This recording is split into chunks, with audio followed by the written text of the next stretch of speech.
jemaah yang dikasihi dan dirahmati Allah. Tepat pada jam 10.30 pagi, saya menjemput Ustaz untuk memulakan pengajian kita pada pagi ini. Sekian, terima kasih.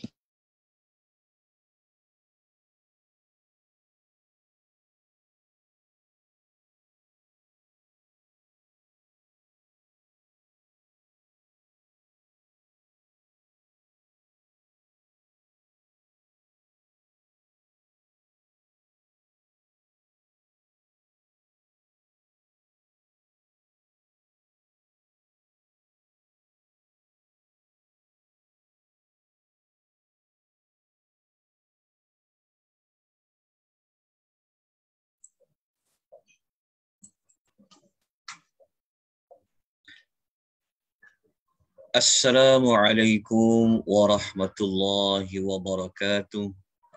Alhamdulillah wassalatu wassalamu ala Rasulillah. Amma ba'd. Muslimin dan muslimat rahimani wa rahimakumullah. Alhamdulillah kita merafakkan setinggi-tinggi rasa syukur kita kepada Allah Subhanahu wa taala, kita dapat menyambung kembali pengisian berkaitan dengan fadail a'mal, kelebihan beramal, yang mana kita masih lagi membincangkan tentang kelebihan amal ibadat solat sunat. Jadi amal yang kita bincangkan ini adalah amal berkaitan dengan solat sunat. Solat sunat ini alhamdulillah kita telah selesai bincangkan pada 2 minggu lepas, seperti mana kelebihan yang ada pada solat sunat duha, yang ini telah kita selesaikan membincangkan. Pada pagi ini kita akan masuk kepada solat sunat al-isyraq. Salat sunat al-isyraq. Pun salat sunat isyraq. Apa makna isyraq? Okey. Bagaimana datangnya nama kepada salat sunat isyraq? Para ulama merujuk kepada surah Sad ayat nombor 18. Kalau kita rujuk dalam surah Sad, surah 38, ayat nombor 18, Allah Ta'ala berfirman, A'udhu billahi minasyaitanir rajim. Inna sakharnal jibala ma'ahu yusabbihna bil'ashiyyi wal isyraq. Sesungguhnya kami telah mudahkan al-jibal, gunung ganang, turut bertasbih memuji kami bersama-sama dengannya.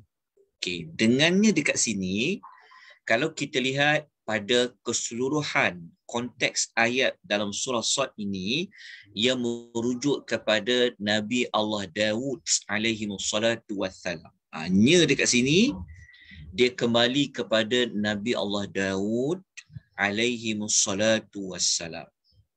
Nabi Allah Dawud, kalau kita baca Al-Quran, kita faham Al-Quran, Nabi Allah Dawud adalah seorang rasul, seorang rasul yang ia dikaitkan dengan tasbih.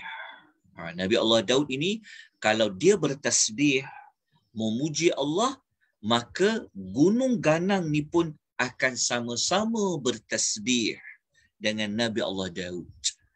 Begitu juga kalau kita baca pada ayat yang lain, burung-burung pun bertasbih bersama-sama dengan Nabi Allah Daud. Tetapi dalam ayat ini Allah memberi tumpuan kepada al-jibal, iaitu gunung ganang. Nabi Allah Daud ini dia suka bertasbih. Maka ketika mana dia bertasbih itu, gunung ganang itu pun Allah perintahkan, Allah mudahkan untuk dia bertasbih bersama-sama dengannya. Itu kembali kepada Nabi Allah Daud. Bila Nabi Allah Daud ini suka bertasbih, di antaranya Allah mengatakan bil ashiyyi, pada waktu petang, wal isyraqi, dan ketika terbit matahari. Dekat sinilah adanya perkataan wal isyraq, ketika terbit matahari. Perkataan isyraq tu yang kita selalu sebut isyraq, dia bukan bahasa Melayu. Isyraq adalah bahasa Al-Quran. Istilah yang diambil di dalam Al-Quran.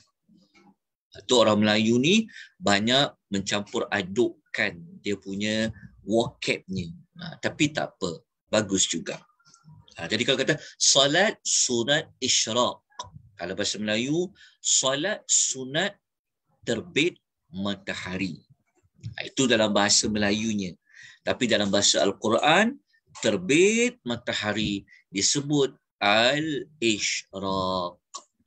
Sinilah adanya nama salat sunat isyraq. Okey, ayat surah Sad 18 ni bukan nak menyebut tentang salat sunat itu. Tetapi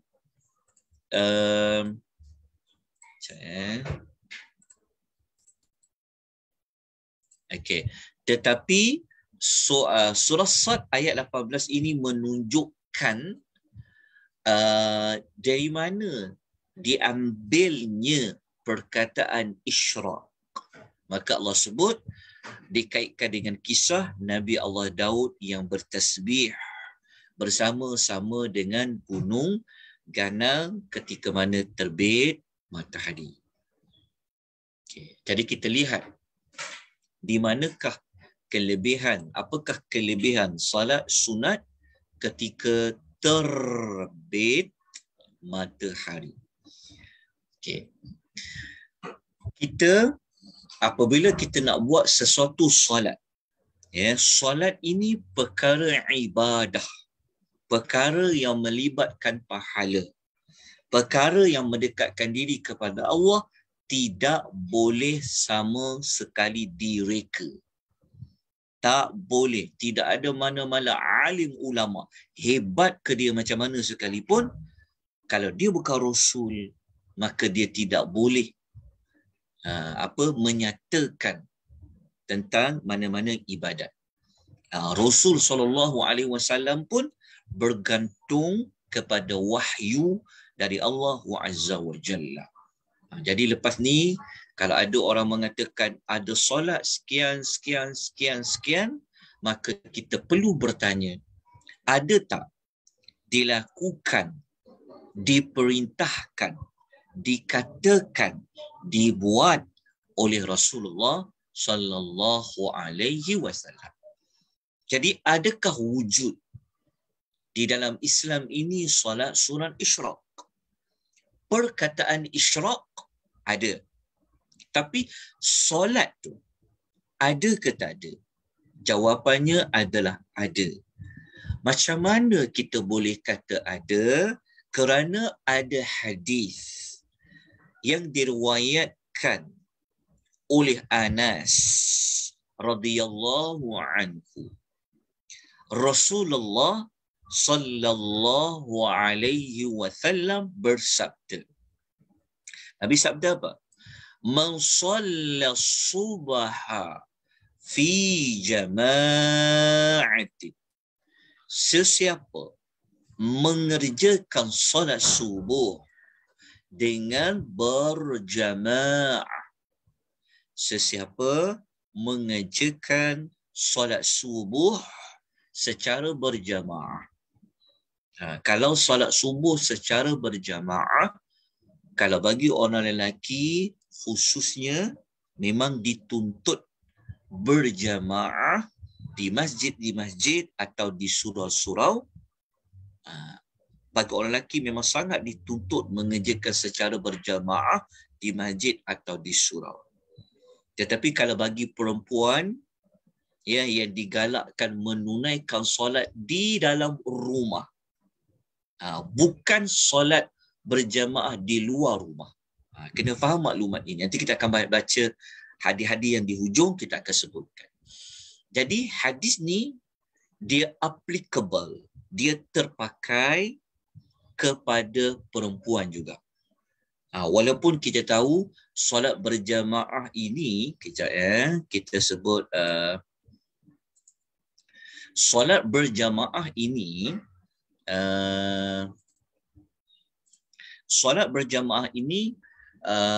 memang dituntut bagi orang lelaki. Tapi bagi perempuan, dia tidak dituntut untuk pergi berjamaah seperti orang lelaki keluar dari rumah. Okey, tapi hadis ini terpakai juga kepada muslimat. Okey. Lepas dia solat subuh tu, maka dia perlu buat apa? Nabi kata thumma, lalu. Lalu ni maknanya kemudian. Qa'ada, dia duduk. Duduk apa? Bukan duduk bersembang-sembang, tapi dia duduk buat apa? Yadhkurullaha, berzikir kepada Allah, hatta, sehinggalah taflu'a syamsu, matahari terbit. Dekat sini, kalau kita tengok dalam hadis, Nabi tak kata isyraq. Nabi panggil dengan, Nabi guna istilah taflu'a syamsu, iaitu sehingga terbit matahari. Terbit matahari, nama lain dia adalah ketika mana? Isyraq. Kita baca Al-Quran tadi. Okey. Thumma, kemudian, shalla raka'ataini, dan kemudian dia mengerjakan solat 2 rakaat. Di sinilah adanya istilah solat 2 rakaat. 2 rakaat. 2 rakaat ini Nabi menyebut dibuat bila sehingga terbit matahari. Ingat perkataan. Sehingga terbit matahari. Maknanya sehingga selesailah, tamatlah waktu subuh. Itu maksud dia. Tapi waktu dia nak tunggu terbit matahari tu, dia perlu buat apa? Di sini jawapannya. Dia perlu duduk berzikir kepada Allah Subhanahu wa ta'ala. Bermula dari bila? Bermula daripada solat subuh. Di sini. Jadi selepas selesai solat subuh, kalau bagi orang lelaki, memang dia berjamaah lah. Okey. Kemudian lepas dia solat berjamaah tu, dia tidak pergi ke mana-mana. Dia tidak bersembang-sembang kosong. Tetapi dia duduk berzikir kepada Allah Azza wa Jalla. Duduk bersila ke, duduk atas kursi ke, duduk bersimpuh ke, tak apa. Tapi dia duduk berzikir kepada Allah. Dia berwirid, dia baca Quran, dia mungkin bertasbih, dia mungkin bertahmid sampai matahari terbit. Apabila ataupun istilah kita dipanggil syuruk. Dalam jam-jam tu dia ada syuruk tu lah, isyraq tu, maka sehinggalah matahari terbit.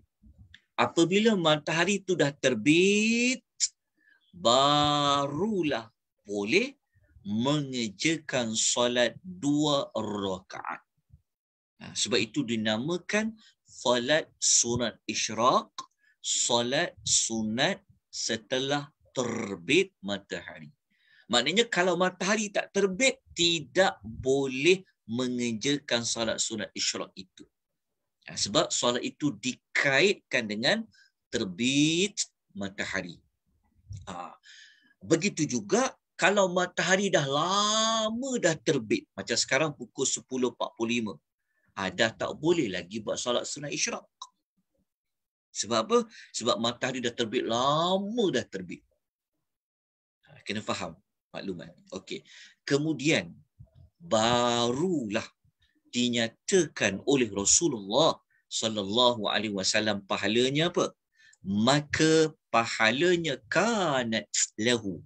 Maka pahala solat orang yang mengerjakan itu ka ajri hajjatin wa umratin. Seperti pahala ibadat haji wa umrah, dan pahala orang pergi mengerjakan umrah. Dia dapat dua. Macam pahala orang buat ibadat haji, macam pahala dia mengerjakan umrah.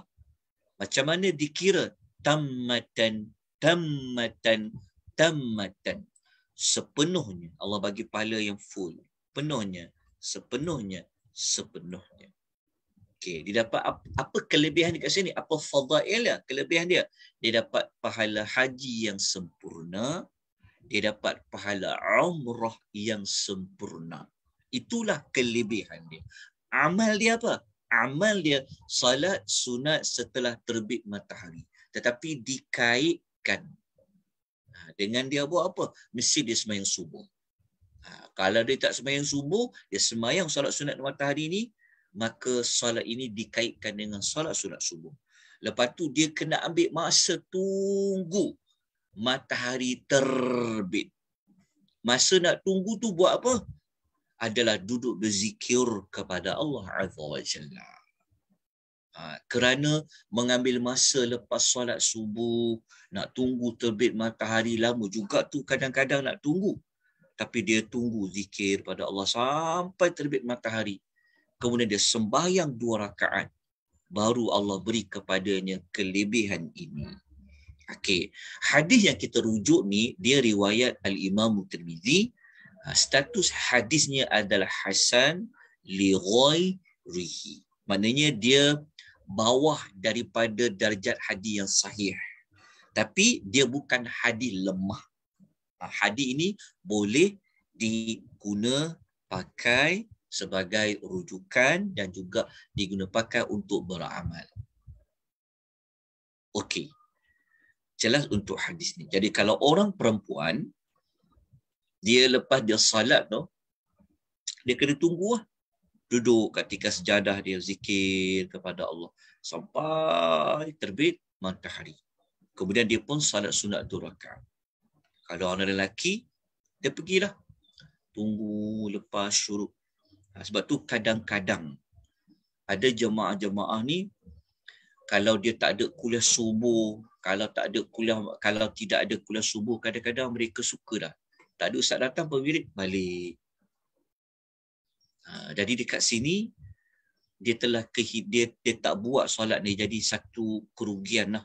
Sebab tu kadang-kadang kita kempen pada jemaah-jemaah supaya ambil sikit waktu tunggu. Paling lama pun kita kata sampai terbit matahari. Okey, hadis ni kita telah jelas kepada kita bahawa adanya solat sunat al-isyraq.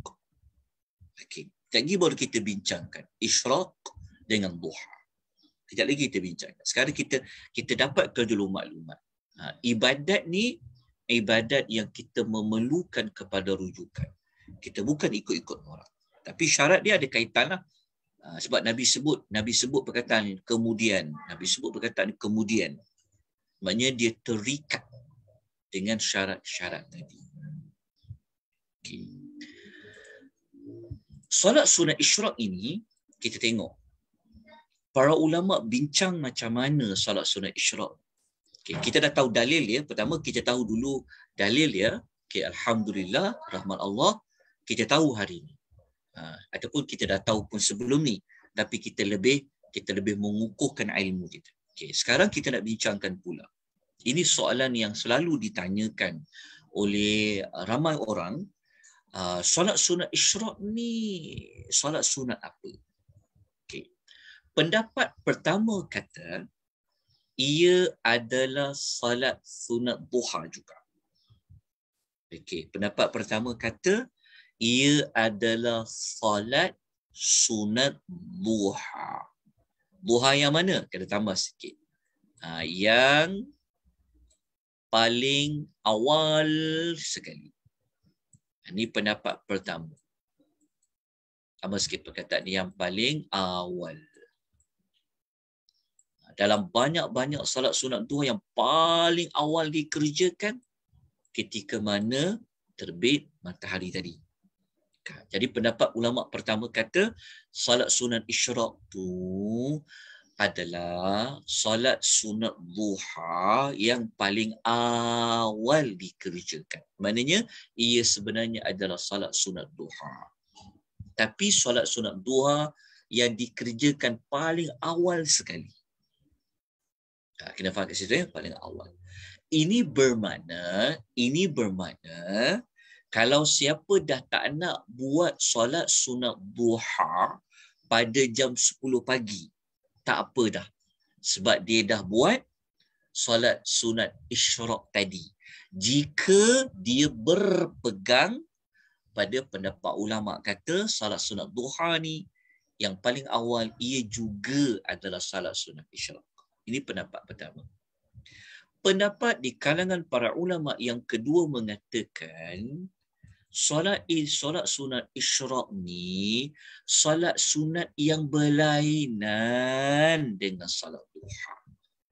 Solat sunat yang berlainan maknanya dia bukan duha. Dia bukan solat sunat duha. Jadi pendapat kedua kata tulis dekat nota tu. Dia bukan salat sunat duha. Ya, beberapa ulama kedua kata dia bukan solat duha sebenarnya. Dia solat lain.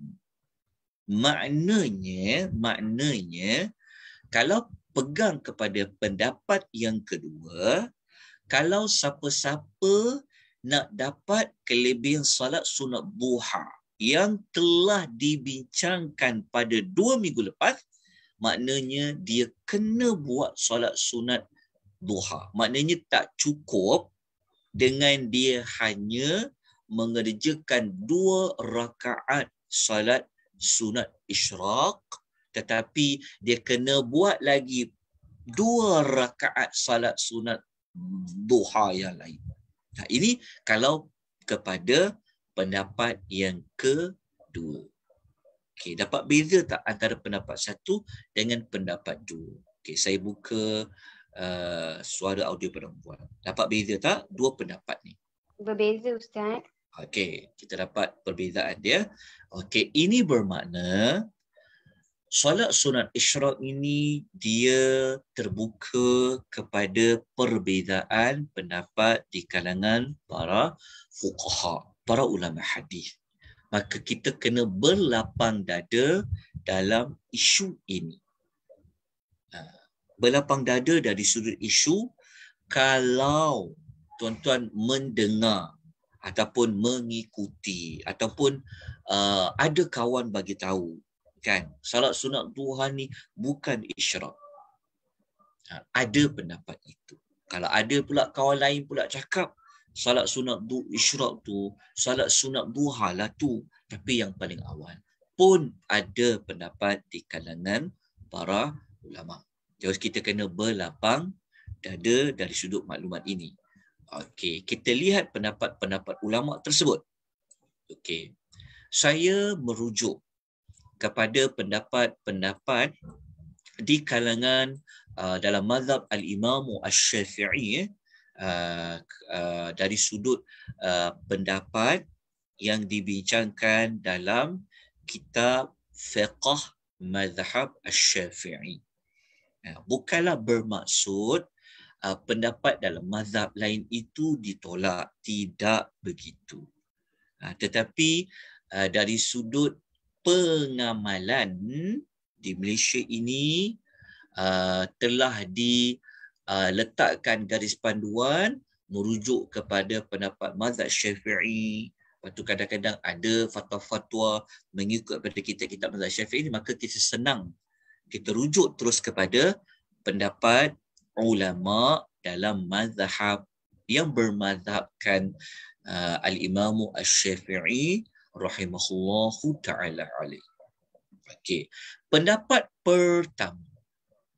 Pendapat pertama ni merupakan pendapat, jap, saya tersilap susun ni sekejap.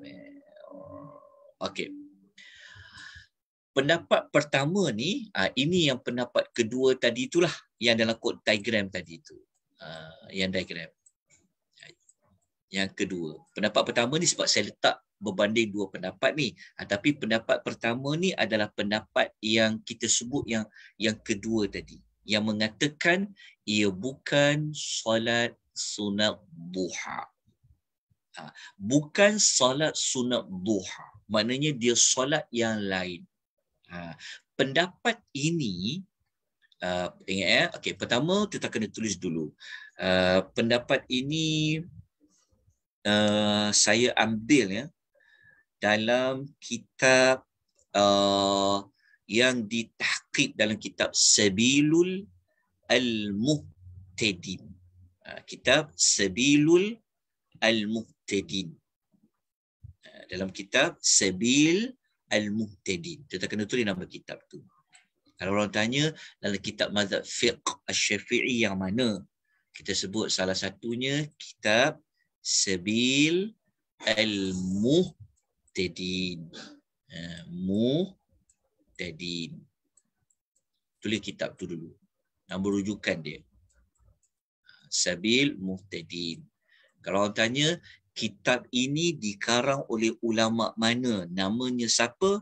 Namanya adalah Syekh Muhammad Arsyad bin Abdullah Al-Banjari.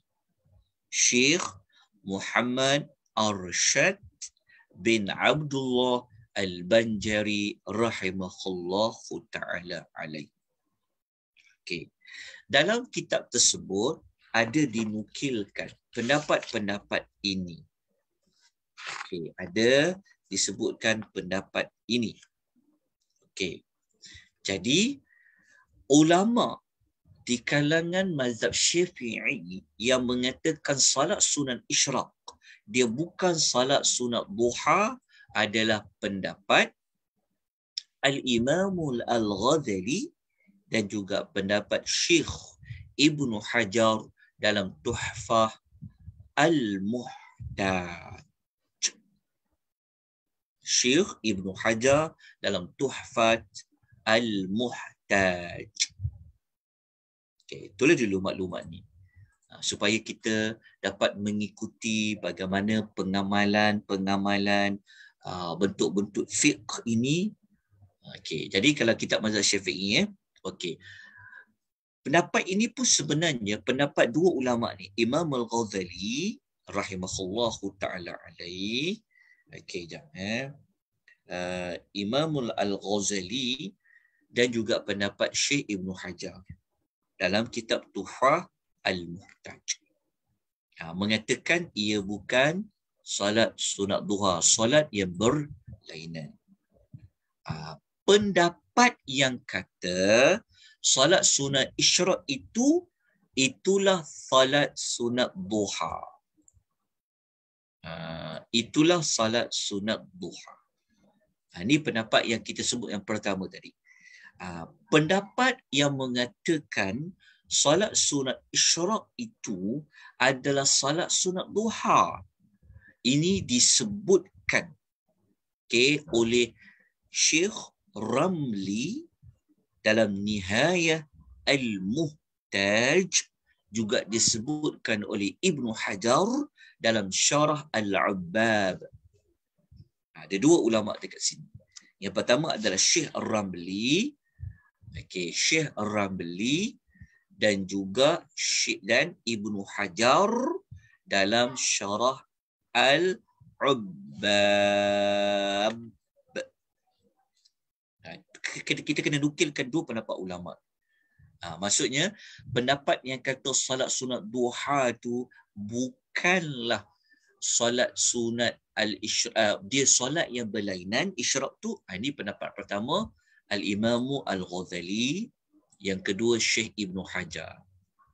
Okey. Jelas. Faham kat situ. Okey. Jadi dekat sini pendapat yang mengatakan salat sunat isyraq tu kata salat sunat duha lah. Pendapat pertama kata dia adalah salat sunat duha. Mereka berdalilkan kepada riwayat daripada Ibnu Abbas radhiyallahu anhuma. Okey, yang mana ada sahabat namanya Ibnu Abbas, sepupu Nabi SAW, iaitu Ibnu Abbas radhiyallahu anhuma mengatakan salatul isyraqi salatul duha. Salat isyraq adalah salat duha. Siapa ulama yang mengatakan salat isyraq adalah salat duha adalah sahabat namanya Abdullah bin Abbas radhiyallahu anhuma. Kemudian ulama yang contemporary dalam mazhab Al-Imam Syafi'i yang mengatakan salat sunat isyraq itu ia juga adalah salat sunat duha seperti mana pendapat Syekh Ramli, juga pendapat Ibnu Hajar. Tapi dalam kitab Syara' al-Ubab. Okey. Jadi saya sebut ni supaya kita tenang. Kita boleh berlapang dada. Sebab tu penting kita belajar. Jadi kita belajar ni kita pegang dalam mazhab Syafi'i sendiri pun ada perbezaan pendapat di kalangan para ulama. Jadi kita boleh pilihlah nak pilih yang kita nak pilih yang mana. Okey. Kalau tanya pada saya bukan tanya saya sebagai pemilih pendapat tu, tetapi kalau dirujuk dalam kitab yang kita sebut tadi Sabilul Muhtadin, okey, kalau mengikut pendapat, ingat tak tadi Sabilul Muhtadin kitab apa? Syekh Muhammad Arsyad Al-Banjari. Ni kat pondok-pondok pesantren baca kitab-kitab orang bagi kita kitab kuning ni, kitab lama ni, seperti mana kitab Sabilul Muhtadin. Kalau solat-solat sunat, selalu kitab yang dirujuk antara yang mazhab Syafi'i itu kitab Sabilul Muhtadin lah. Namanya Syekh Muhammad Arsyad yang saya sebut tadi itulah pengarang kitab Sabilul Muhtadin. Kalau ikut pendapat Syekh Muhammad Arsyad, okey, dalam kitab Sabilul Muhtadin beliau memilih. Dia kata dalam tanda kalau kita baca kitab tu dia kata dan yang diiktimadkan. Maksudnya pendapat yang terpilih daripada dua pendapat tu.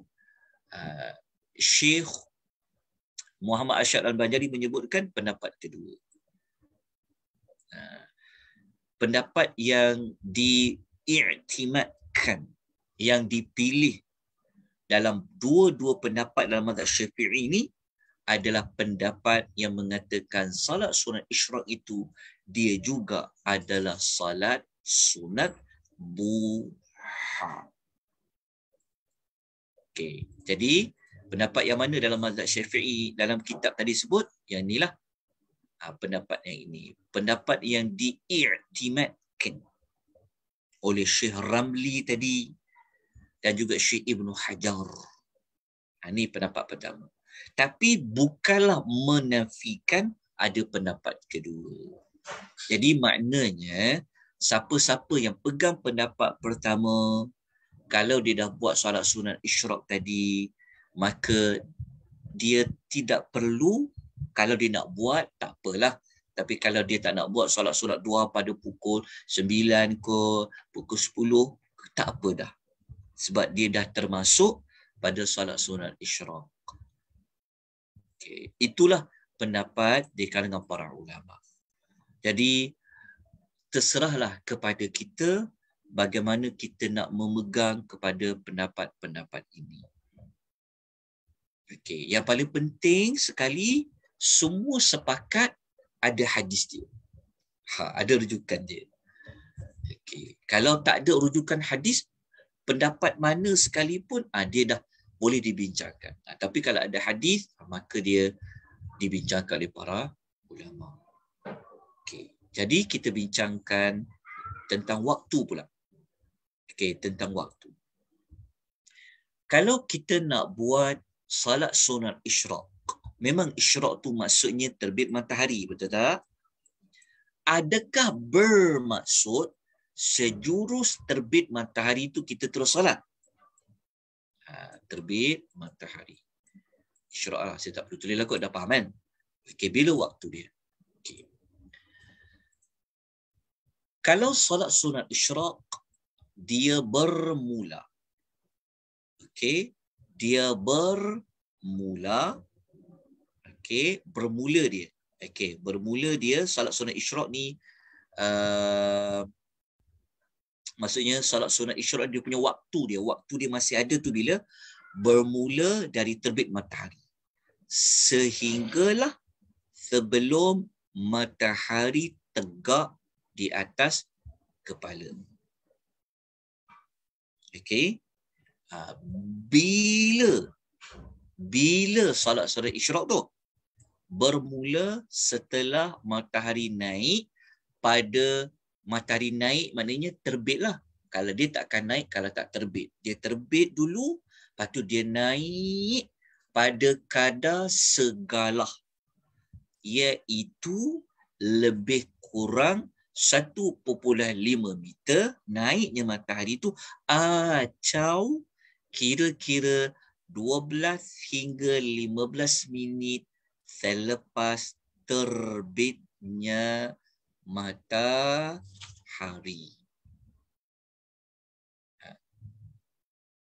Faham tak maksud dia?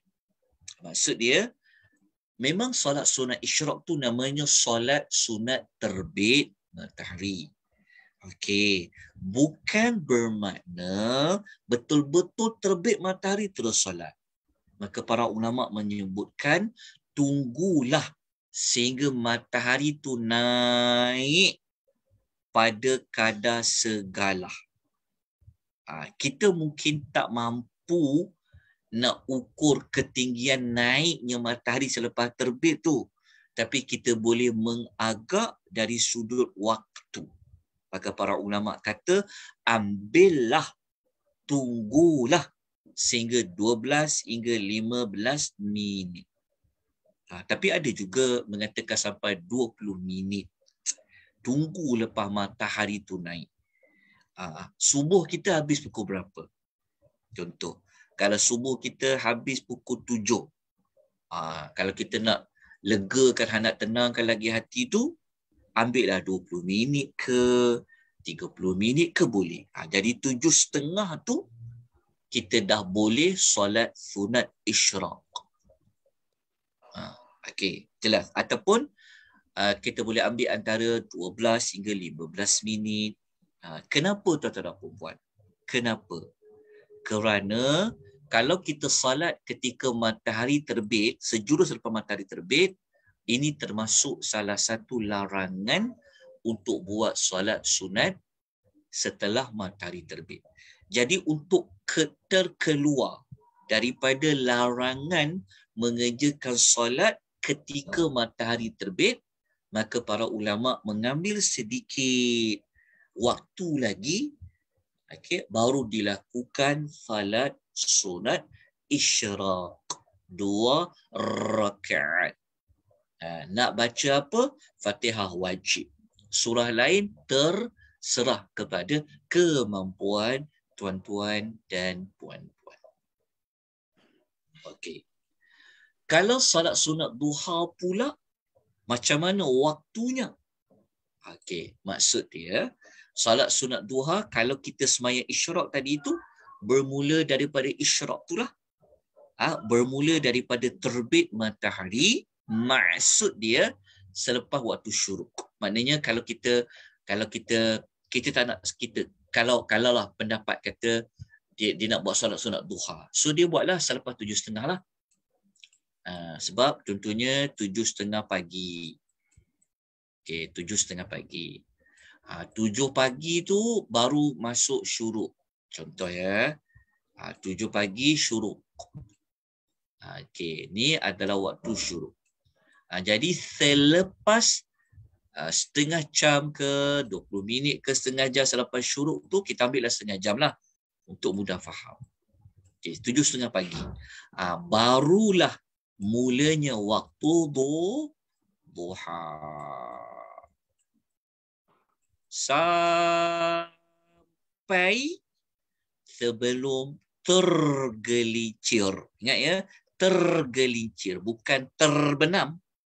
Tergelincir matahari. Tergelincir matahari istilah kita mudah je. Zuhur. Begini. Assalamualaikum Ustaz. Assalamualaikum warahmatullahi wabarakatuh. Ya. Nak penjelasan lebih. Okey, waktu subuh kita ya kalau ikut tarikh hari ini adalah 6-7 minit. Okey. Waktu syuruk adalah 7.19 minit. Okey. Jadi waktu syuruk tu itu adalah waktu terbitnya matahari ke Ustaz? Ya, betul. Okey. Jadi kalau kita nak solat isyraq ni 7.19 kita tambahkan kepada 12 ke 15 minit. Ya, betul. Jadi itulah bermulanya waktu solat isyraq kita. Ya. Itulah bermula solat. Okey. Jadi kalau daripada isyraq tu pula, kalau kita nak solat duha, macam mana pula? Ada tambahan waktu? Selepas dia bukan maksud dia kalau dia tak nak buat isyraq. Dia boleh sembahyang duha tu pada semasa waktu selepas dia ambil 30 minit syuruk tu lah. Dah boleh jugalah kita duha waktu tu ya? Dah boleh. Okey. Clear. Dah boleh. Contoh kalau cuba kita kira. Kalau syuruk 7.19 kan. Yes. Kejap. Padam dulu. Okey, kita ambil berapa minit kita nak letak? Kita letak berapa? 20 minit. Nak letak berapa? 20 minit. Okeylah, kalau nak senang mana-mana lah Ustaz. 15 minit lah Ustaz. 15 jadi 7 berapa? 7. Okey. Kalau 19 campur 15 berapa? Ya. Bolehlah 20 minit lah Ustaz, senang kira. 20 minit. Maknanya 7.40 lah. Ya. Okey, kita ambil 7.40 pagi. Okey. 7.40 pagi ni dia dah bermula waktu duha. Duha yang kita dia sebenarnya bermula waktu duha tu bukan bermaksud permulaan duha, tapi bermulanya waktu duha yang boleh solat. Berwaktunya mula duha yang boleh solat.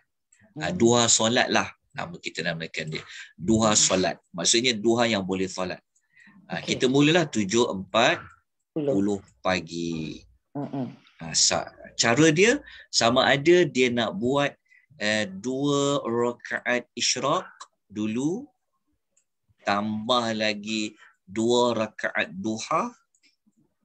Bolehlah. 2. Jadi bukanlah kita punya isyraq tu kita dah boleh buat bermula daripada 7.19 minit Ustaz ya? Tak.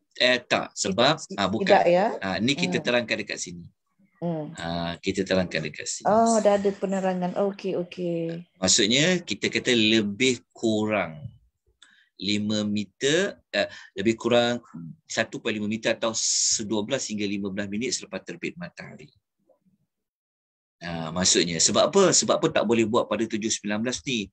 Kerana ada hadis yang melarang solat ketika mana terbit matahari tanpa bentuk tanduk syaitan. Ada penyembah dekat situ. Betul. Ya, baru tadi Ustaz dah sebut kan. Tetapi 7.19 ini sudah bermulanya adalah waktu duha. Okey. Tetapi nak sembahyang duha tu, yang itu kita namakan dia duha untuk solat. Kalau kita ambil 20 minit, kita ambil lah 20 minit dekat sini, maksudnya lebih kurang lah. Kita ambil lah 7.40 pagi, barulah bolehnya nak sembahyang isyraq. Ataupun kalau dia nak buat lagi duha, bolehlah selepas isyraq tu. Maknanya kena sembahyang isyraq dululah kalau dia nak sembahyang dua solat. Tapi kalau dia kata isyraq ni dah termasuk duha dah, jadi dia tak payah dah sembahyang lagi 2 rakaat duha, cukup 2 rakaat isyraq. Okey. Ustaz, kalau katalah 7.40 tu ya, kita niat 2 rakaat untuk isyraq. Okay. Then the next the next 2 rakaat tu kita niatlah solat duha. Iyalah. Itu kalau kita dah buat duha lah. Ya? Okey. Jadi sekarang ni kalau kita nak tambah solat duha, maksudnya lebih daripada 2 rakaat tu, adakah solat isyraq juga ada mengatakan boleh lebih daripada 2 rakaat? Ataupun solat duha je yang kita digalakkan untuk lebih rakaat? Itu soalan saya, Ustaz. Dapatan saya 2 rakaat je solat isyraq tadi. Sebab Nabi kata 2 rakaat. Okey. 2 rakaat isyraq tu kalau dia pegang isyraq tu adalah isyraq lah. Tapi kalau dia pegang dia duha, maknanya duha kan kita dah bincang pada 2 minggu lepas kan. Boleh dia buat paling minima 2, 4. Okey. Cuma kita tak bolehlah nak niat lagi solat sunat isyraq jika kita dah sampai, contoh kan, kita dah masuklah pukul 9 pagi. Kita nak sembahyang solat sunat isyraq dah tak boleh. Okey. Sebab isyraq tu sudah tamat. Dia punya terbit matahari tu. Sebab matahari dah mula naik. Dia dah mula nak naik. Lepas tu isyraq tu namanya dia terbit. Jadi kalau dia dah naik tu, dia dah ambil fasa lain. Jadi tak bolehlah 9 pagi solat sunat isyraq. Dia cuma boleh niat solat sunat duha.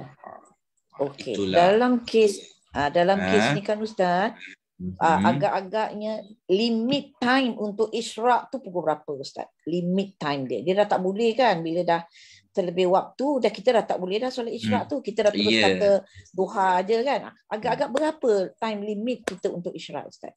Ni kita dah tengok dekat sini ya. Dia limit dia tu wallahu taala alam, tapi ambil dalam kalau paling selamat kita ambil lah dalam setengah jam selepas kita solat. Maknanya jangan nak kata limit tu wallahu alam, susah nak diterangkan. Tapi kalau kita tengok dekat sini, dekat pendapat ni mengatakan dia bermula terbit matahari sehinggalah sebelum matahari tegak di atas kepala.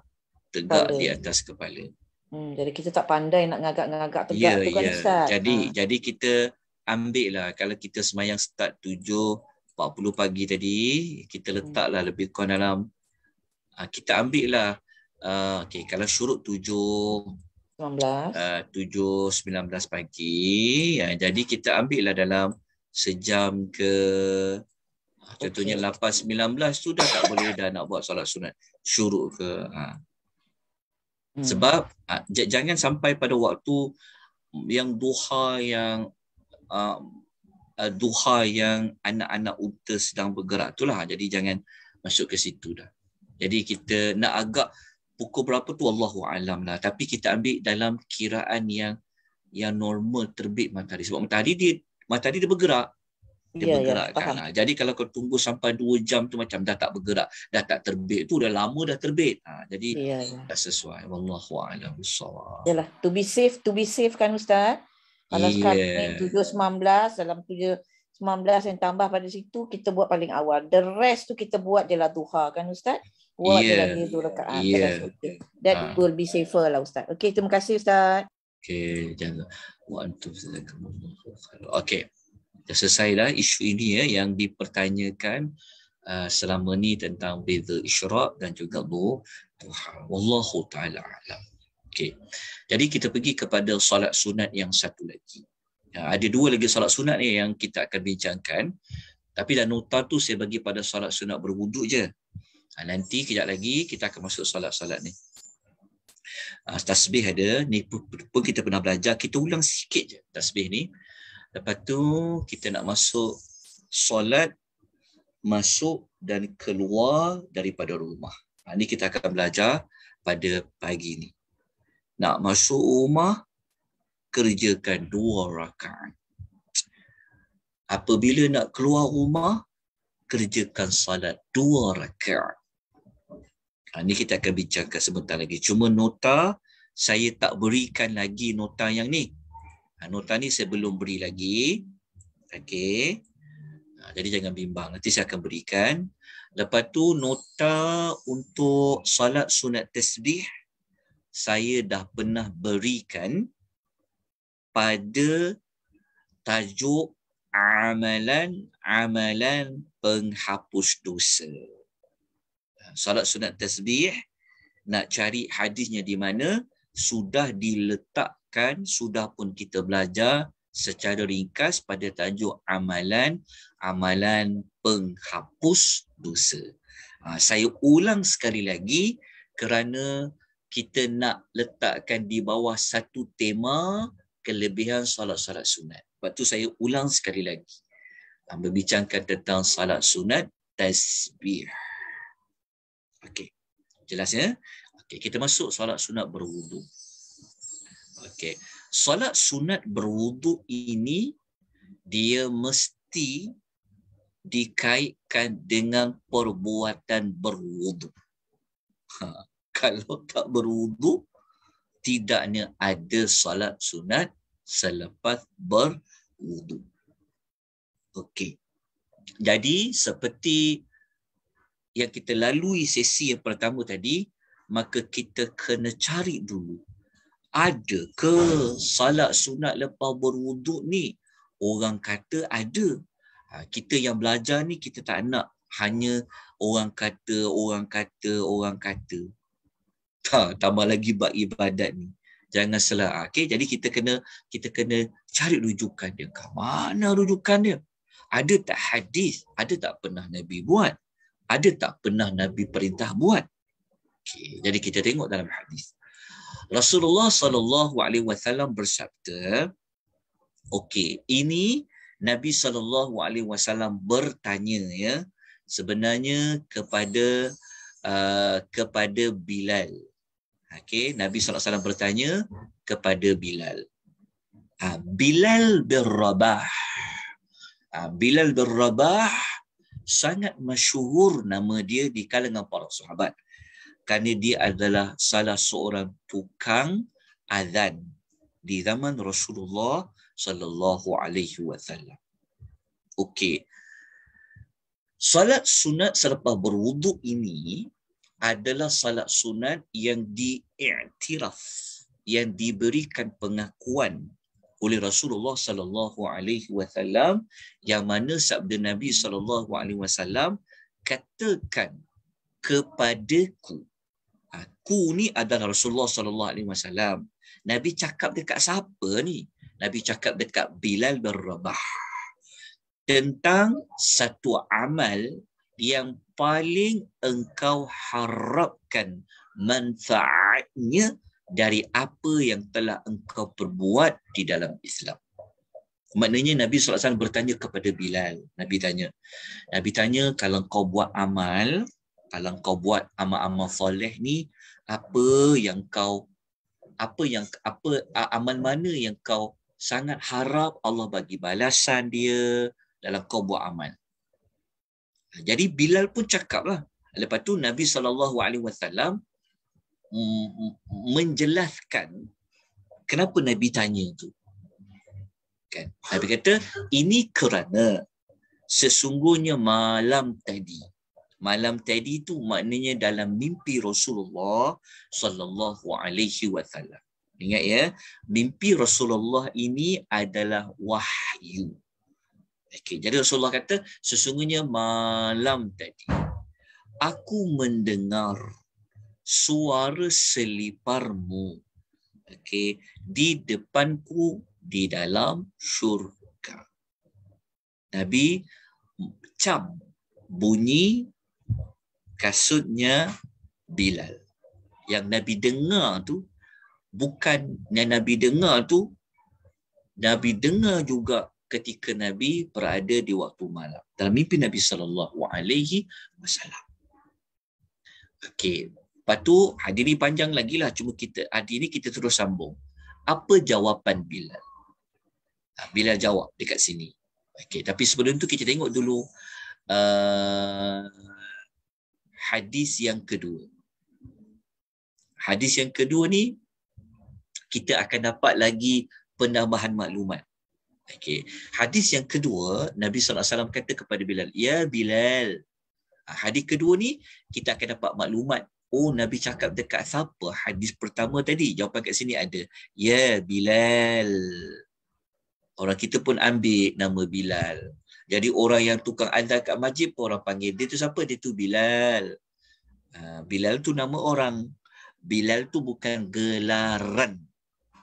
Sepatutnya orang yang azan di masjid kita panggil dia muazzin. Orang yang melaungkan azan. Itu yang tepat. Tapi orang kita panggil jawatan Bilal, tak apalah. Ya, kerana mengenangkan nama jasa baik Bilal. Jadi Nabi kata, "Ya Bilal." Nabi kata, "Wahai Bilal, dengan apa engkau dapat mendahuluiku ke syurga?" Bukan bermakna darjat Bilal ni lebih daripada Nabi. Tidak. Sampai bila-bila pun tak ada orang pun yang akan melebihi Nabi darjatnya, kedudukannya dalam syurga. Okey. Ini kerana tidaklah aku masuk syurga melainkan aku benar-benar mendengar suara selipamu di hadapanku. Bila Nabi masuk syurga tu?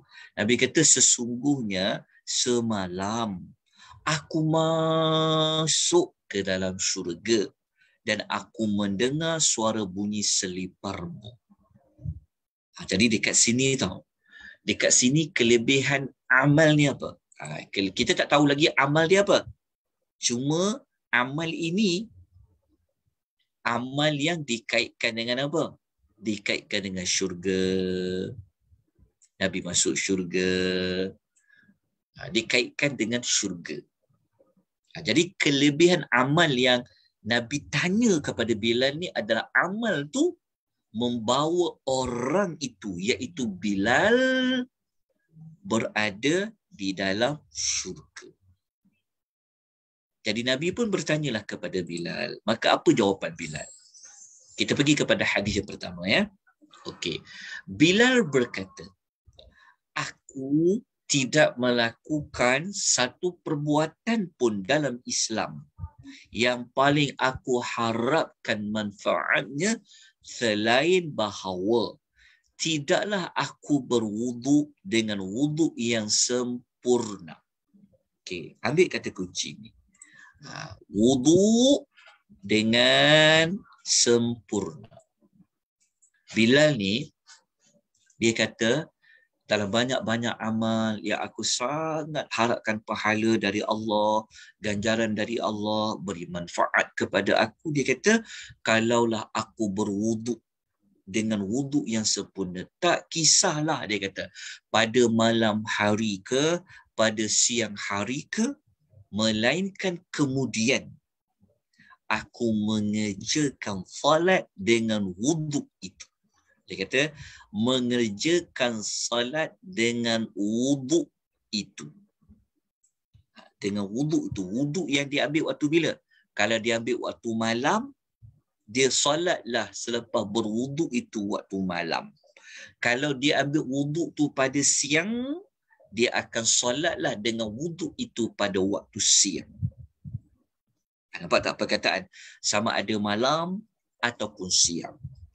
Maknanya memberi makna bila-bila ketika mengambil wuduk.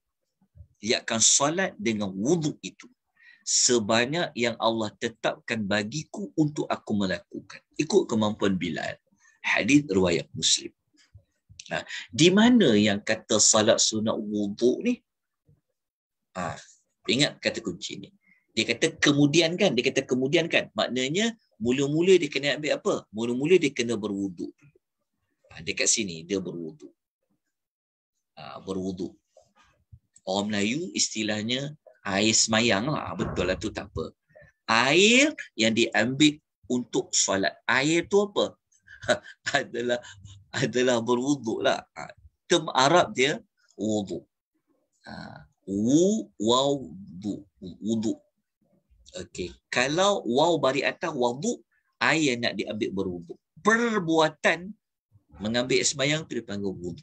Kat sini wudu lah.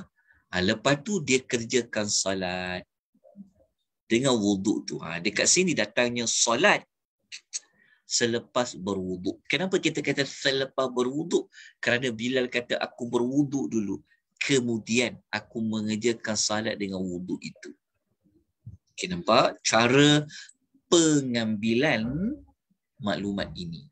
Okey, kita baca hadis kedua dulu. Okey.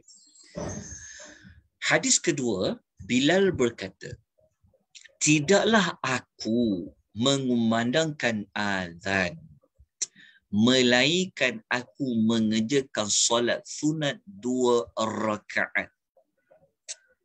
Dekat sini kita dapati Bilal ni rupa-rupanya tugasnya apa? Dia kata azan. Dekat sini dia kata apa? Ya Rasulullah, ma'adzantu khattu. Bilal ni dia cakap, rupa-rupanya Bilal ni dia cakap, tidaklah aku mengumandangkan azan melainkan aku mengerjakan salat sunat 2 rakaat. Maknanya apa salat sunat 2 rakaat dekat sini? Salat apa kat sini? Salat sunat 2 rakaat dekat sini. Salat apa agak-agaknya? Salat sunat sebelum sembahyang fardu lah. Selepasnya maknanya selepas azan lah. Maksudnya salat sunat qabliyah.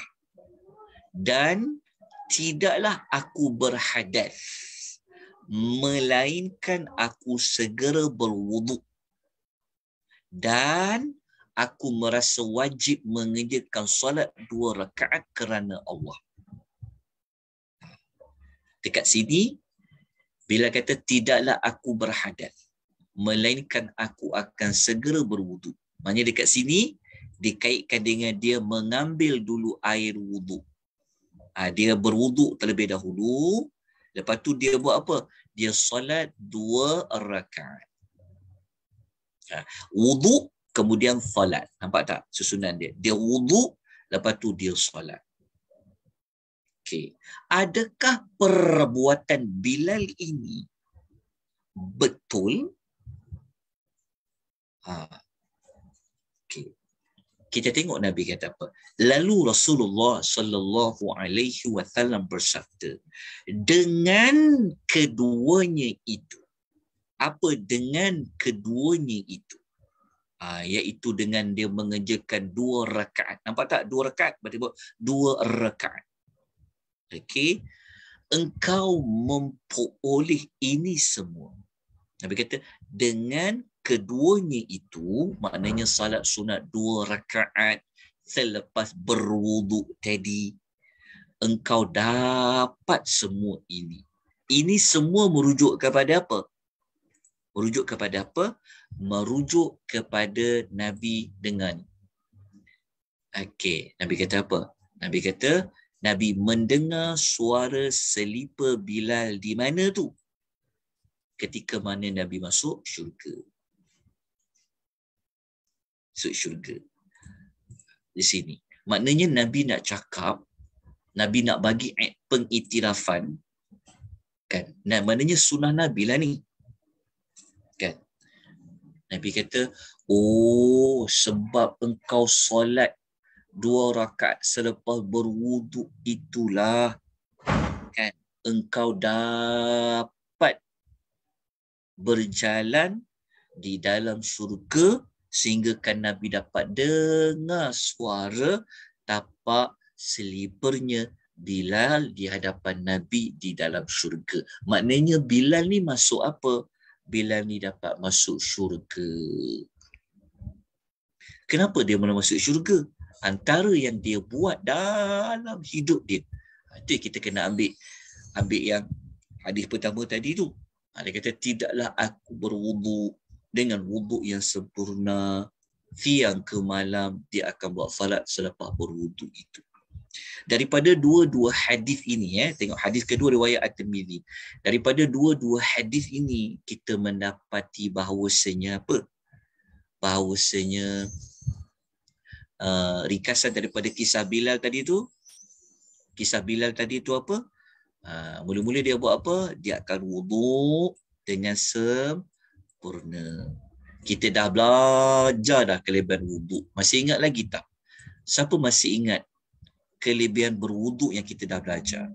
Ada berapa? Tak apalah. Nanti kita rujuk balik. Ada, kita dah belajar dah. Kan? Banyak kelebihan.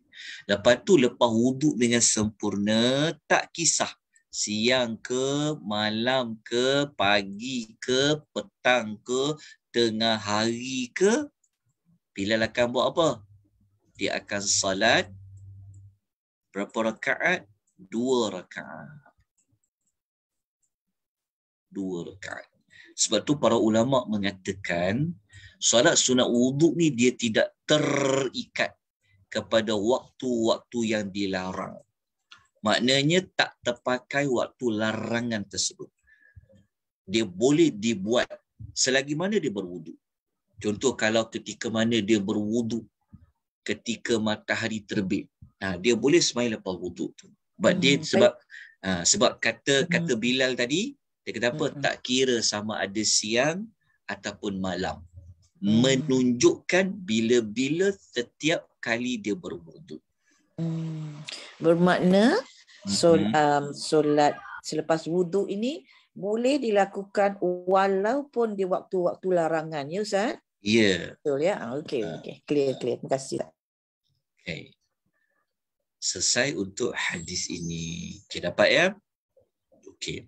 Kita pergi kepada nak buat solat sunat tu macam mana? Mudah je lah. Solat sunat tu 2 rakaat. Syarat dia wuduk dengan sempurna. Lepas tu dia sembahyang 2 rakaat. Nak baca apa? Fatihah wajib. Fatihah wajib. Surah-surah lain, bacalah surah apa yang nak dibaca. Kenapa kita tak tentukan surah apa nak baca? Kerana tidak dijelaskan oleh Rasulullah sallallahu alaihi wasallam. Jadi ikut nak baca surah yang apa selepas membaca suratul Al-Fatihah. Kalau kita nak baca Alif Lam Mim, Zalikal Kitabu la raiba fihi hudal lil muttaqin, Allahu Akbar. Boleh. Ataupun lepas baca Fatihah kita nak baca Ya Bismillahirrahmanirrahim, Yasin, Wal Quranil Hakim. Lepas tu kita perukuk Allahu Akbar. Boleh. Mana-mana. Jadi Fatihah tu wajib dibaca. Okay, kita pergi kepada solat yang ketiga. Solat. Kita belajar solat kalau kita nak masuk rumah. Kita masuk je rumah, kita sembahyang 2 rakaat. Kita keluar rumah, nak keluar rumah tu sembahyang dulu 2 rakaat. Dia panggil solat masuk dan keluar rumah. Berapa kali nak keluar rumah? Berapa kali nak masuk rumah? Okey. Kita tengok dulu perbincangannya sebelum kita ulama bincang, kita tengok dulu ada ke solat ni? Tetap biasa buat tak? Pergi pasar, cari lauk-lauk, kan? Balik, sembahyang 2 rakaat. Nak keluar tadi tu, sembahyang dulu 2 rakaat. Ataupun nak pergi kerja, sembahyang tak 2 rakaat. Balik tu, sembahyang tak 2 rakaat. Okey. Macam jarang dibuat. Kan? Ataupun mungkin tak pernah dengar. Ataupun pernah dengar tapi pentafsiran yang lain. Okey. Pagi ni kita belajar. Ada kelebihan. Okey. Pertama kita tengok dulu solat ni ada tak? Okey. Kata Abu Hurairah radhiyallahu anhu, Rasulullah sallallahu alaihi wasallam bersabda, "Idza kharajta min manzilika apabila engkau keluar dari rumahmu, maka kerjakanlah salat 2 rakaat. Maknanya kalau kita nak keluar rumah kita, kita semayanglah 2 rakaat. Apa kelebihan dia? Nabi kata apa? Kena semayang apa? Fasalli raka'atain. Okay, saya gunakan pointer sekejap ya. Okay, Nabi kata, sekejap ya.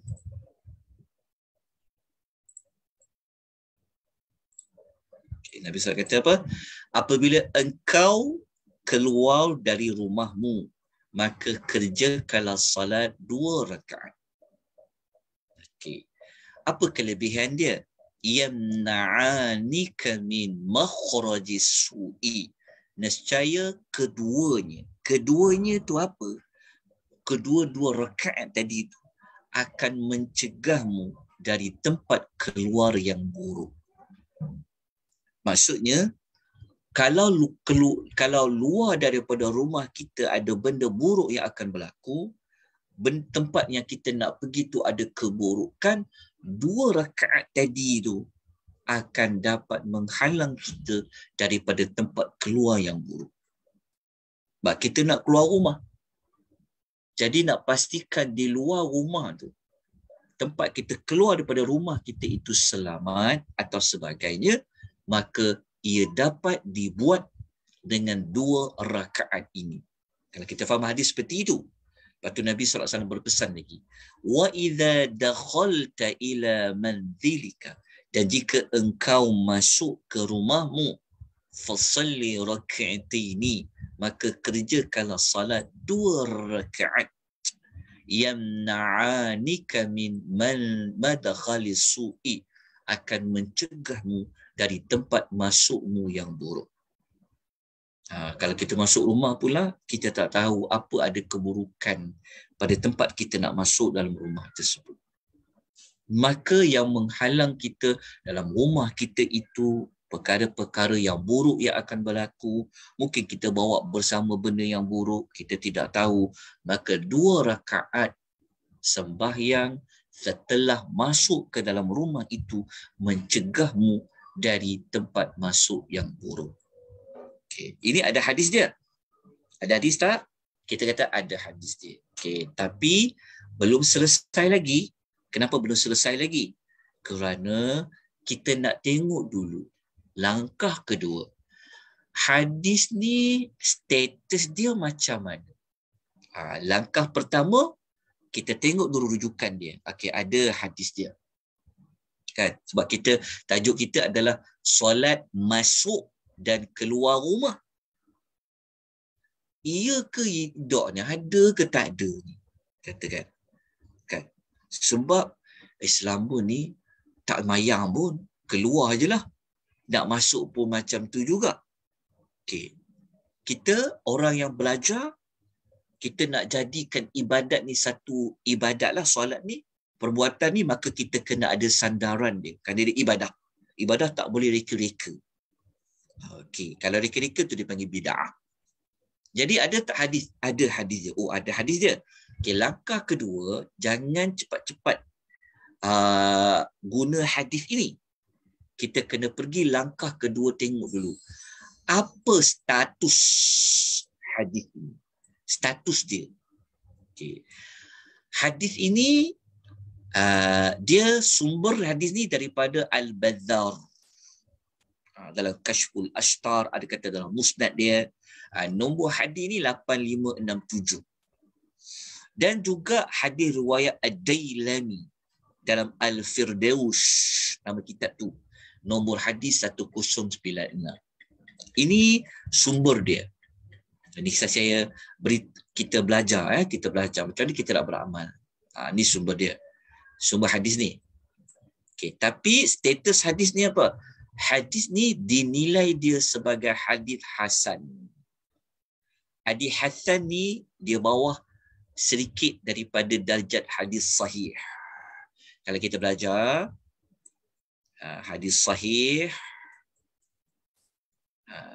hasan, dhaif. Ni.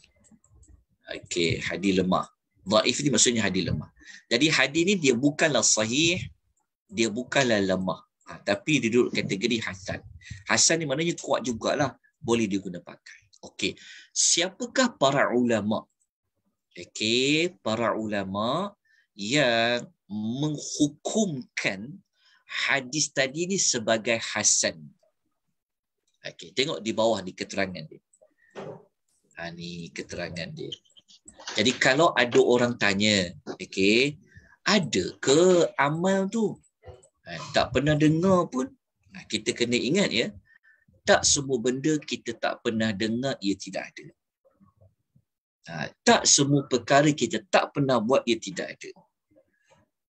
Okey, jadi kalau orang tanya, mana hadis dia? Kita sebut hadis dia. Siapa perawi hadis tu? Kita sebut 2 perawi hadis tu. Okey, apa status hadis tu? Hadis tu hasan. Siapa yang menilai dia, menghukum dia sebagai hasan? Hadis ini dinilai hasan. Hasan tu maksudnya dinilai darjat hadis tu oleh Ibnu Hajar. Okey, sebagaimana yang disebutkan oleh Al-Manawi dalam kitab Faidul Qadir. Maknanya Al-Imam Al-Munawi dalam kitab Faidul Qadir mengatakan hadis ini dinilai hasan oleh Ibnu Hajar Al-Asqalani rahimahullah. Okey, sanad dia dinilai jayyid. Jayyid ni maknanya baik oleh Syekh Al-Albani dalam kitab Silsilah Al-Ahadis As-Sahihah. Ni kalau dalam dunia ilmiah, dalam dunia hadis, memang terkenallah nama sarjana ilmuwan seperti nama Syekh Al-Albani rahimahullahu ta'ala alaih. Ibnu Hajar, juga Al-Imamul Munawi. Okey. Jadi ini saya bukan pakar dalam bidang hadis. Okey, saya pun memang bergantung penuh kepada para ulama yang menentukan hukuman kepada hadis ini. Okey, jadi hadis ni hasan. Okey. Kenapa saya bentangkan? Kerana ada para ulama hadis yang ditolak hadis ni. Dia kata hadis ni lemah. Ada juga. Tapi kita memegang kepada ulama hadis yang kata hadis ni adalah hasan. Dia bukan dhaif, dia bukan lemah. Okey. Kalau dia lemah sekalipun, dia dalam fadail amalah. Okey, jadi kita tengok hadis ni. Okey, jadi hadis ni ada tak? Okey, hadis ni kita boleh pakai lah. Jadi macam mana nak solat dia? Okey, kita dah faham hadis tu. Kalau kita faham hadis ni membawa makna setiap kali keluar, setiap kali nak masuk lah. Faham kan maksudnya? Maknanya banyak kali ke boleh solat? Banyak kalilah boleh solat, kata para ulama. Berapa kali keluar dari rumah? Berapa kali nak masuk ke dalam rumah? Ikut kepada masuk dan keluar. Kalau nak masuk dan nak keluar. So kalau tak keluar-keluar, tak adalah solat ni. Tak adalah solat masuk ataupun solat keluar rumah. Okey, dapat. Apa kelebihan dia? Inilah yang warna kuning tu lah. Mencegah dari tempat keluar yang buruk, mencegah dari tempat masuk yang buruk. Okey, dah faham maklumat ini? Okey, kita perincikan sikit lagi. Okey, ada sikit waktu lagi kan? Boleh kan? Boleh kan? Tuan Puan? Boleh teruskan lagi? Boleh Ustaz, boleh. Okey. Ada para ulama hadis lain pula cakap hadis ini hanyalah terpakai, applicable. Hadis ni dia hanyalah terpakai pada ketika hendak bermusafir sahaja. Ada para ulama lain mengatakan hadis ini dia hanya terpakai jika kita nak outstation, kita nak musafir sahaja. Maknanya kalau kita contoh, saya nak bermusafir pergi ke utara, contoh. Okey. Saya duduk KL nak pergi ke utara. Jadi sebelum saya keluar ke stesen bas ke, sebelum saya keluar nak pergi airport ke, sebelum saya nak pergi ke ETS ke, naik kereta ETS ke contoh kan, maka saya sembahyang dulu 2 rakaat kerana ingin keluar pada rumah. Niat dia macam mana? Lah, dah tahu nak keluar rumah, nak outstation musafir, itulah niat dia. Saja aku sembahyang 2 rakaat dalam hatilah. Sembahyang 2 rakaat kerana hendak keluar rumah Allah, kerana Allah Ta'ala, Allahu Akbar. Macam tu juga dah selesai balik dari utara tu, nak sampai ke rumah. Masuk saja rumah, sembahyang 2 rakaat. Balik daripada apa? Balik dari musafir. Ada pada ulama hadis dia menyebutkan seperti itu. Ada ulama hadis kata, tak, hadis ni dia terpakai kepada apa jua situasi. Dia kata, hang musafir ke, hang tak musafir ke, hang nak keluar rumah, hang nak masuk rumah, buatlah solat ni. Okay, pada faham pecahan dia. Okay. Kalau kita nak kukuhkan lagi lah, kalau kita nak kukuhkan lagi, nak tengok pendapat yang kata, setiap masuk rumah, setiap keluar rumah ni banyak berbenur, kita kata dia punya kali sembahyang tu. Okey. Sebab tu namanya solat sunat. Okey. Apa kelebihan dia kalau banyak solat dalam rumah ni? Ni saya nukilkan. Ini kelebihan lain ya, tapi solat sunat juga, tapi dia umum. Nanti saya bagi nota ni. Tajuk dia kelebihan mengerjakan solat sunat di dalam rumah. Tapi yang ini umum. Yang kita bincang yang ni, dia ada umum. Dia tak sebut solat sunat apa. Kita faham tak maksud saya? Dia tak dibincangkan solat sunat apa, tapi dia umum. Tapi dia boleh termasuk tadi tu lah. Apa solat sunat dekat sini? Kita boleh masukkan. Solat sunat keluar. Keluar. Dengan solat sunat apa? Masuk apa? Masuk rumah. Bukan keluar bilik ya, masuk dan keluar rumah. Dia termasuk juga. Kita nak kuatkan lagi pendapat yang mengatakan kalau macam tu banyaklah sembahyang dalam rumah, keluar dan masuk. Kita kata iya. Itu pendapat sebagai ulama tersebut. Jadi nak ambil dalil lain yang kata banyaklah sembahyang kat dalam rumah. Bagus ke sembahyang banyak dalam rumah ni? Jawapan dia bagus. Ada kelebihan lain. Jadi kita ambil lah, bincangkan tajuk ni. Kelebihan mengerjakan solat sunat di dalam rumah. Di rumah tu maknanya dalam rumah. Tapi dia umum. Tak kisahlah mana-mana solat sunat. Memang elok dibuat di dalam rumah. Dalam rumah tu makna arti kata dia bukan buat secara terbuka. Di masjid ke, di surau ke, itu bukan. Bukan cara terbuka. Ni. Dia ada satu kelebihan yang khas. Kalau orang tanya, saya makcik nak sembahyang duha, boleh tak di mana-mana? Boleh. Makcik nak sembahyang dekat masjid? Boleh. Makcik nak sembahyang kat rumah? Boleh. Contoh.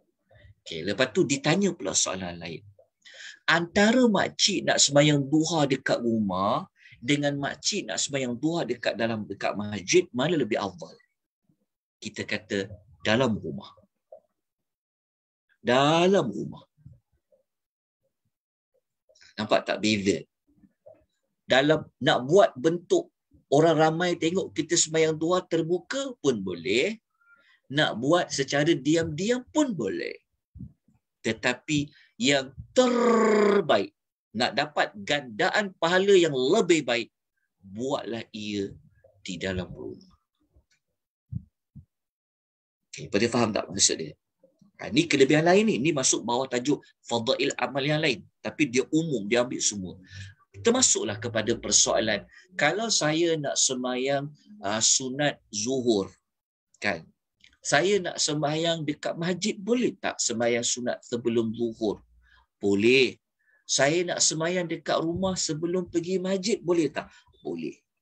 Tapi kalau sembahyang di dalam rumah, sebelum pergi ke masjid ataupun nak sembahyang dekat rumah, ia lebih afdal daripada sembahyang di dalam masjid. Tengok ada beza. Tentu orang akan bertanya-tanya, kan sembahyang kat masjid tu baik, beza dengan rumah kita. Ni kita jangan salah faham. Memang dalam banyak tempat yang mulia dekat muka bumi Allah Ta'ala ni adalah masjid lah. Tempat yang paling berkat. Tetapi, lepas tu kita belajar lagi. Jadi kalau kita nak dapat pahala gandaan yang banyak, maka salatlah sunat di dalam rumah itu lebih afdal. Bahkan para ulama kata, sampaikan kalau berada di Masjidil Haram, sembahyang di hotel itu lebih baik pada sembahyang di Masjidil Haram atau Masjid Nabawi. Kalau bagi orang perempuan.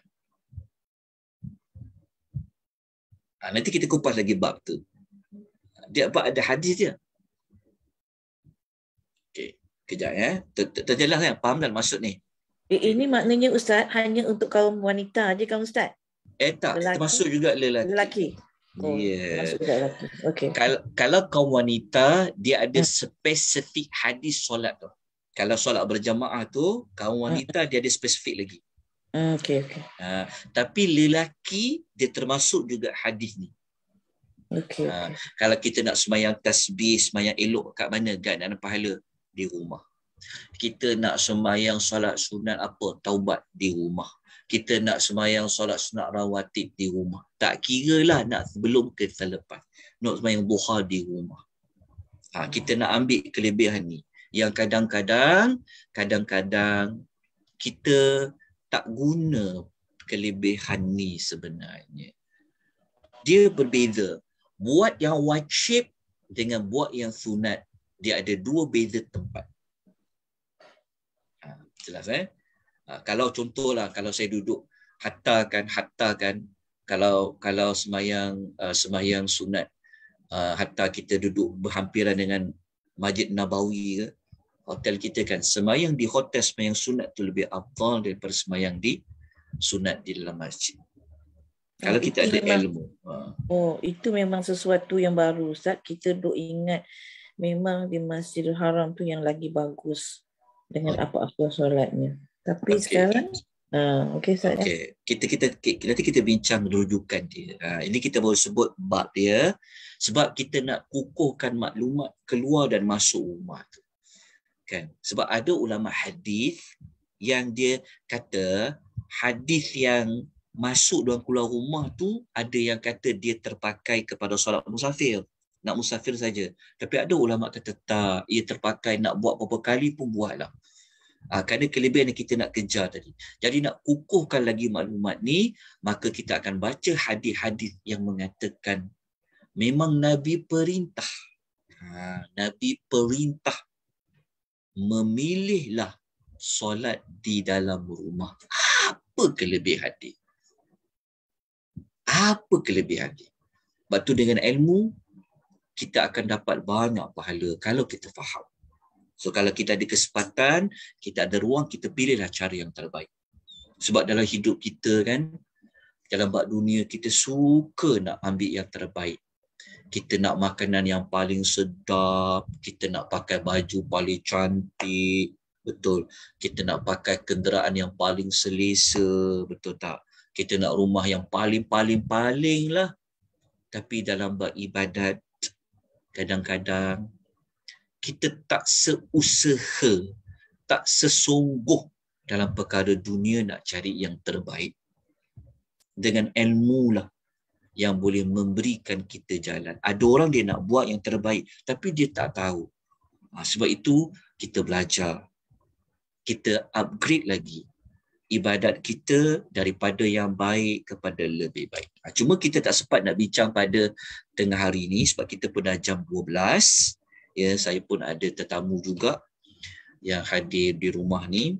Ada benda saya perlu uruskan di luar. Jadi nota ni nanti saya akan bagi. Kelebihan mengerjakan salat sunat di rumah dengan hadis tadi itulah. Ya, dengan hadis yang salat keluar dan masuk rumah ni. Okey, sebelum tu ada apa pertanyaan tak? Kita raikan dulu kalau ada apa-apa pertanyaan. Okey, dekat ruangan chat tidak ada. Ada Ustaz, tadi ada dalam chat saya rasa saya nampak. Ada satu tanya. Dia kata, berapa lama waktu solat sunat isyraq? Betul ke 15 minit saja? Ini yang seperti kita sebut tadi itulah.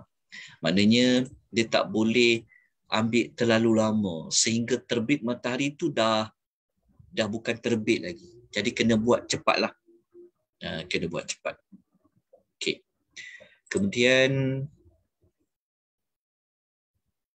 kalau kita saja waktu yang ditetapkan dalam jadual waktu solat tu boleh kan? Kadang macam susah pula nak kira. Kalau kita saja yang tetapkan waktu, itulah kita kena ada ilmu lah. Kita kena ambil lah agak-agak cepat-cepat. Maksudnya kita nak tentukan berapa lama waktu isyraq tu ada. Tapi kita ambil yang normal lah. Kalau dah pukul 9 tu, bukan matahari terbit lagi tu. Matahari tu dah mula bergerak kan, pergerakan matahari kan. Matahari dah mula dia naik, kita tak bumi kan pusing kan. Jadi kita kena ambil waktu yang sedang-sedang elok pada istilah terbitnya matahari. Wallahu ta'ala bissawab. Paling selamat terawal lah Ustaz kan? Ya. Sebab nak buat isyraq tu, kalau duha tak apa. Ya, faham. Nak kejar niat. Isyraq tu kena awal lah. Okey, ada apa-apa pertanyaan lain sebelum kita tangguhkan pengisian kita pada pagi ini? Okey, nota dapat tak untuk solat sunat isyraq dengan solat sunat selepas berwudu? Dapat atau tidak? Dapat kan? Okey. Minggu depan kita akan bincangkan tentang salat sunat di dalam rumah ni. Kita akan bincang pada minggu depan, termasuklah pengulangan sedikit pada salat sunat tasbih tu. Kita akan ulang ada sedikit pada itu. Kemudian saya akan membuat penerangan semula apakah tajuk yang telah kita pelajari bermula daripada tahun lepas. Daripada tahun lepas kita belajar tajuk apa yang pertama sampailah kepada minggu depan. Kita bentangkan semula tajuk-tajuk tersebut dan saya nak pastikan mana-mana nota yang saya belum masukkan itu saya akan masukkan insya-Allah. Jadi supaya kita tahu hala tuju pengisian hari Isnin 10.30 pagi ini, apakah tajuk-tajuk yang telah pun kita bincangkan bermula daripada tahun lepas. Supaya pembelajaran kita ini dia tersusun dan ada nota rujukannya. Jadi ada beberapa nota yang saya sedang kemas kini, nanti insya-Allah pada minggu depan tu dah akan ada semua tajuk-tajuk tu dan saya akan kongsikan semua link-link yang kita telah pelajari sebelum ini. Ada nota-notanya, link-linknya insya-Allah. Baik, saya serahkan kepada Kak Mazidah untuk penutupan. Tak ada apa kalau kita boleh nak Ustaz bacakan doa Ustaz. Dengan keadaan virus risau pula, virus Omicron sekarang ke. Dan itu sajalah Ustaz. Tak ada apa. Itu saja yang saya nak cakap. Ustaz boleh baca doa sikit. Bismillahirrahmanirrahim. Alhamdulillahirabbil alamin wassalatu wassalamu ala asyrafil